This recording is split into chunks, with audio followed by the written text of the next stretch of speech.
Hey there, subscribe to my channel, and also press this bell icon so you never miss any new updates, cause whenever we upload new video you will get a notification on your phone. The test is in 4 parts, Part 1, Part 2, Part 3, and Part 4. Now look at Part 1. Part 1. You will hear a podcast on Canberra's theme park. First, you have some time to look at questions 1 to 6.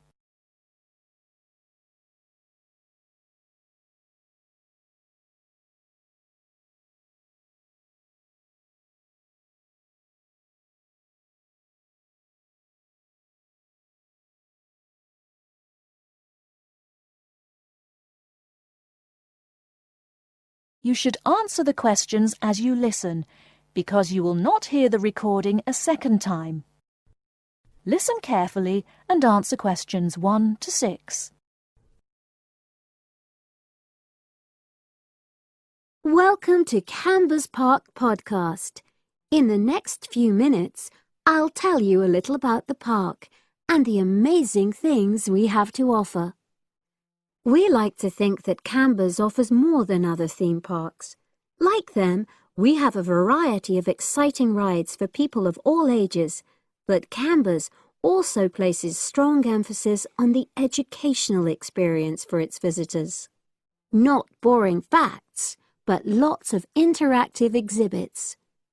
Although it's mainly an outdoor experience, we do have some indoor activities if the weather gets too dreadful.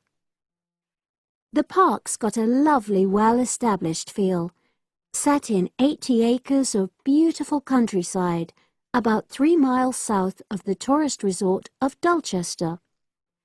The park was set up in 1997 by the Canberra family, but then taken over by new owners in 2004, who have maintained the original vision of the Canberras. It has lots of old trees, hundreds of flower beds, and a gorgeous lake. Canberra's has over 45 different rides, exhibits, and arcades. All but one of these is free once you've paid your entrance fee. We charge a small fee for our newest ride to reduce the length of the queues. You don't pay anything for parking. A family ticket for a family of 4 works out at about £8 per person, which is amazing value. Full details of current prices are shown on our website, along with full details of rides, etc., and directions for getting to us. We also have a number of special offers. For example, if you live locally, why not join our Adventurers Club, which entitles you to 50% off ticket prices all year round, and a special lane for all rides and exhibits, which means you don't have to wait to get into any part of the park. See the Offers tab on the website. We've recently added a number of new exhibits to the park, and we're particularly proud of our Future Farm Zone, which houses over 20 different species of animals, from chipmunks to dairy cows. The emphasis is on getting near to the animals. All of them can be petted, and you can buy food for feeding the animals. Many of our younger visitors say that this is the high point of their visit. And speaking of food, don't let the animals have all the fun. We have a total of 7 different catering outlets on the site. We're open 10 to 5:30 all year round, and cold drinks and snacks can be bought at any time during opening hours. And hot food is available most of the day in the Hungry Horse Cafe from 11 until 5, just half an hour before closing time. Before you hear the rest of the conversation, you have some time to look at questions 7 to 10.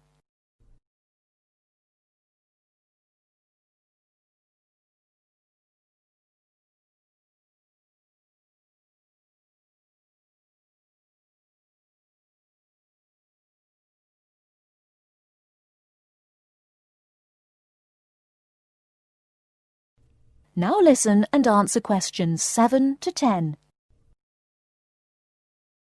Now we want all our visitors to have an exciting time when they come to the park, but our first priority must be safety. Parents and guardians know their children's behavior and capabilities, but here at the park, we have set certain conditions for each of the rides to ensure that all visitors get the maximum enjoyment out of the experience and feel secure at all times. There are 4 major rides at the park. Our newest ride is the River Adventure, which is designed to reproduce the experience of whitewater rafting. No amount of protective clothing would make any difference, so only go on this ride if you're prepared to get wet. Children under 8 can go on this ride, but all under 16s must have an adult with them. Not all of our rides are designed for thrills and spills. Our Jungle Gym roller coaster is a gentler version of the classic Loop-the-Loop, specially created for whole family enjoyment, from the smallest children to elderly grandparents, suitable for all levels of disability and health conditions. Carriages have comfortable seating for up to 8 people with safety belts for each passenger, which must be worn at all times. Sit back and enjoy the scenery. One of the best established and most popular of Canberra's rides is the massive swoop slide. Whiz down the polished vertical slide 9 meters in height and scream to your heart's content. There are no age or height restrictions. Be careful though, you must have on long trousers so you won't get any speed burns. And then there's the famous Zip Go-Kart Stadium with 16 karts, 8 for single drivers and 8 for kids preferring to ride along with mum, dad or carer. Take part in high-speed races in our specially designed Formula 1 style karts, but no bumping other karts, please. All riders must be above 1.2 meters because they have to be able to reach the pedals, even in the shared karts. Full details of all safety features are available on our website at www.camberspark.com. So come and make a day of it at Canberra's theme park.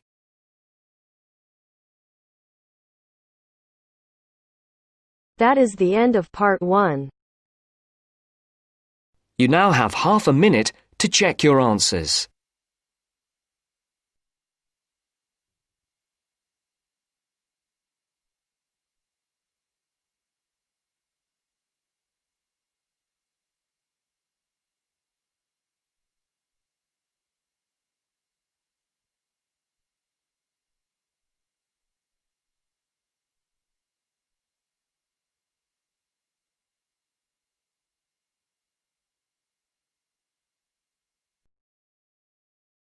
Now turns to part 2. Part 2. You will hear part of an introductory talk to a health club. Listen carefully and answer questions 11 to 15.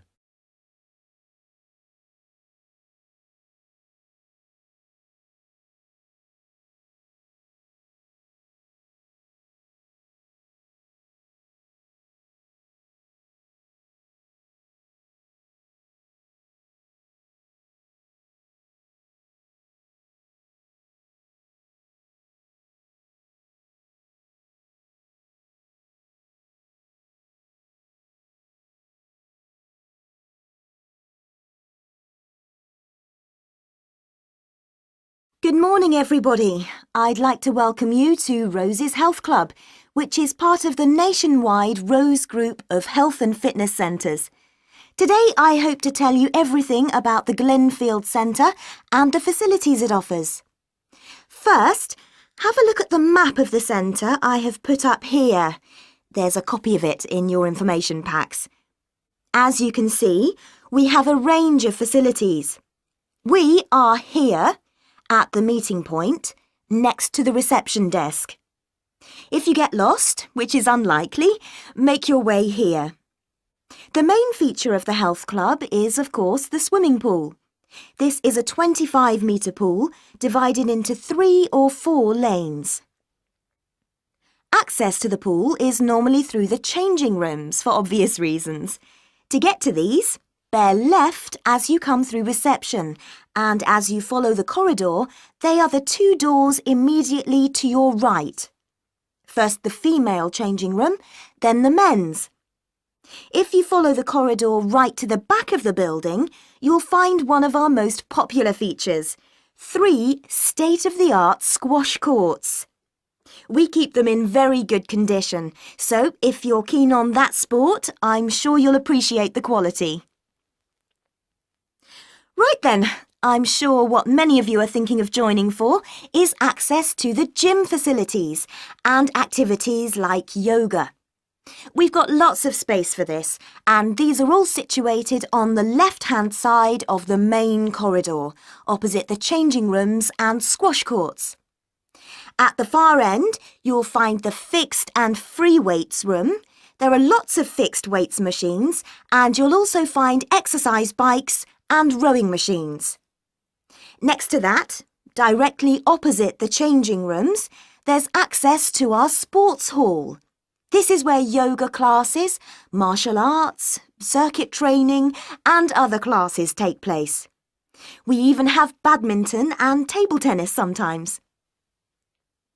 OK, moving on from the sports, there are 2 other things to point out. One is a small door next to reception to the left as you come in. This takes you into the staff training room. This is important because you'll know where to find us in an emergency, and it doubles as a first aid room in those circumstances. Finally, last but not least, there is another corridor to the right as you come in, and that leads you to the cafe lounge on one side and the viewing area for the swimming pool on the other. Before you hear the rest of the talk, you have some time to look at questions 16 to 20.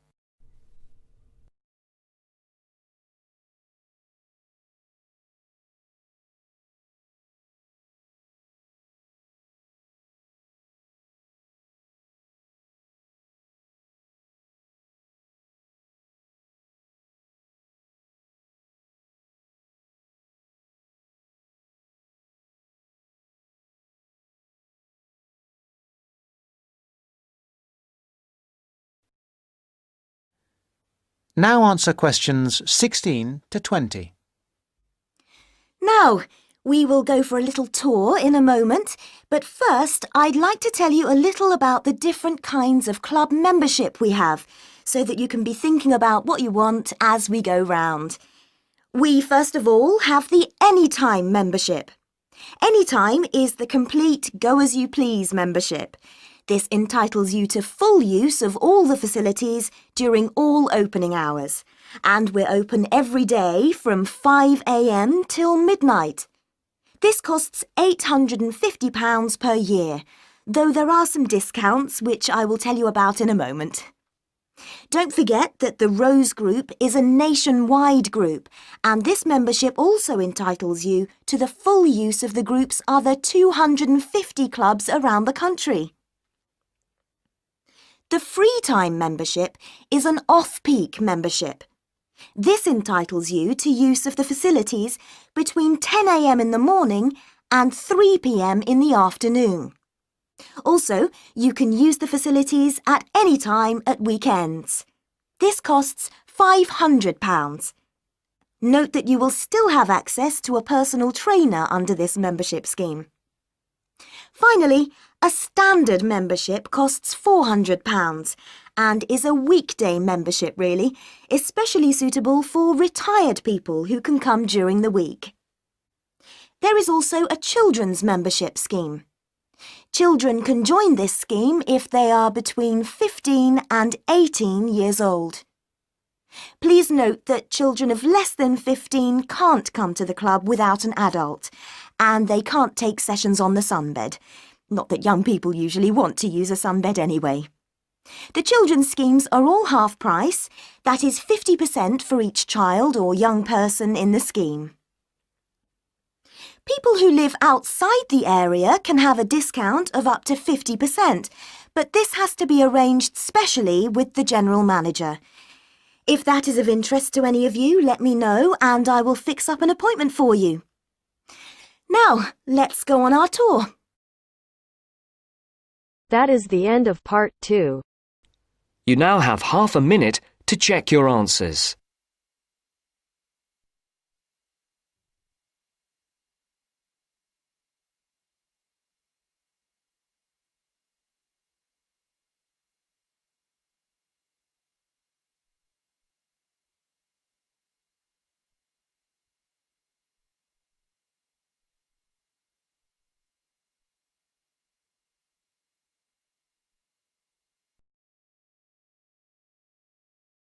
Now turns to part 3.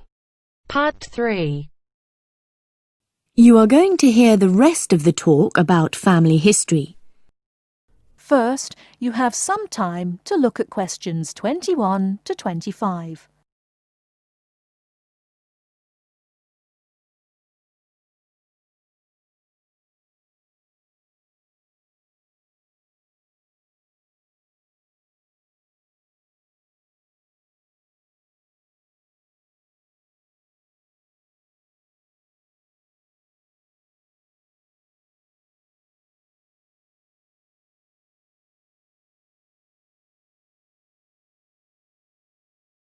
Now, listen carefully and answer questions 21 to 25.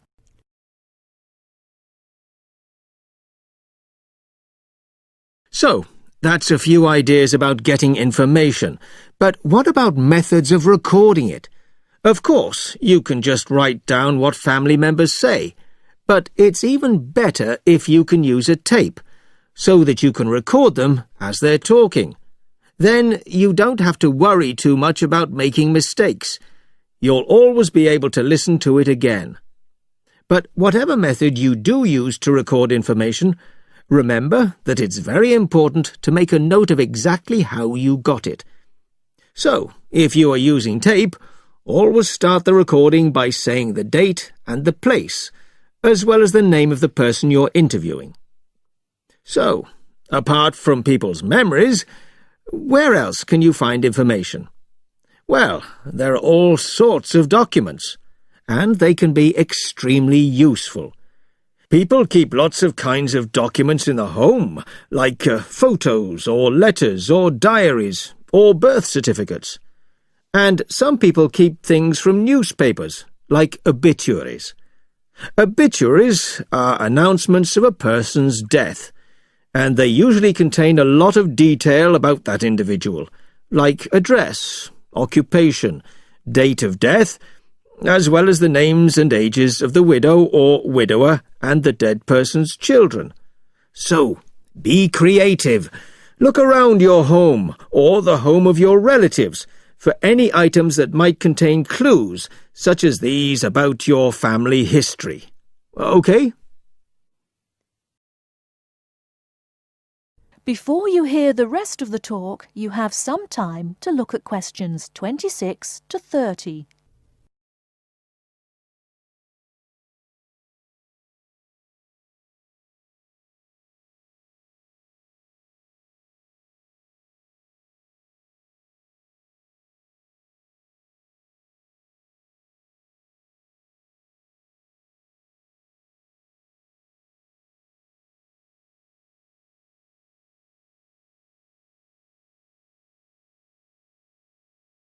Now listen and answer questions 26 to 30.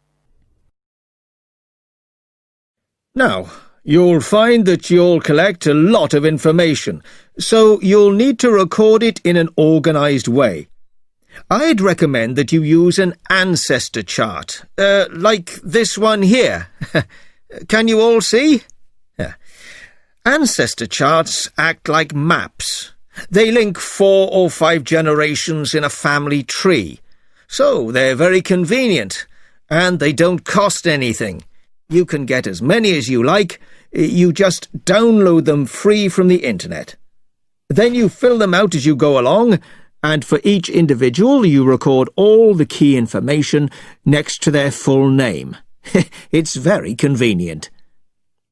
Now, at this point, I'd just like to give you a couple of tips about filling in the ancestor sheet. First of all, I'd advise you to use pencil, at least until you have definite evidence for the information you're recording. Secondly, as well as recording official names, I mean given names, it's worth writing any nicknames down. You know, these are the short names that people call you when they know you very well. And you can show them by using quotation marks. That's ancestor charts then. They really do save a lot of work. Now, before I show you how to go about confirming the information you've collected... That is the end of part 3. You now have half a minute to check your answers.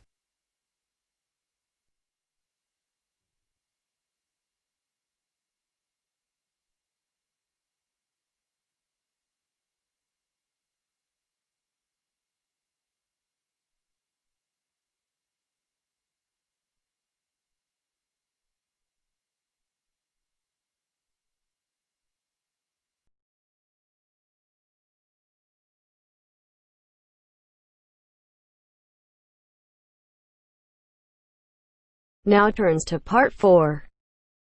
Part 4. Today I'm going to talk about my end-of-year project. First, you have some time to look at questions 31 to 40.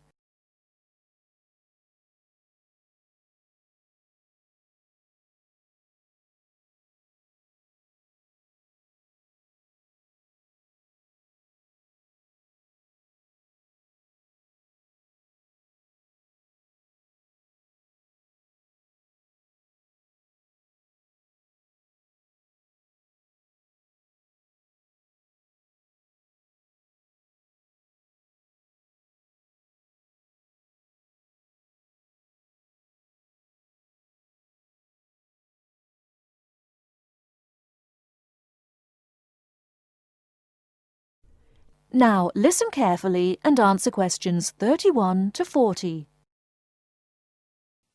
Good morning. Today I'm going to talk about my end-of-year project. I wanted to find out why men and women tend to perform at different levels in particular sports.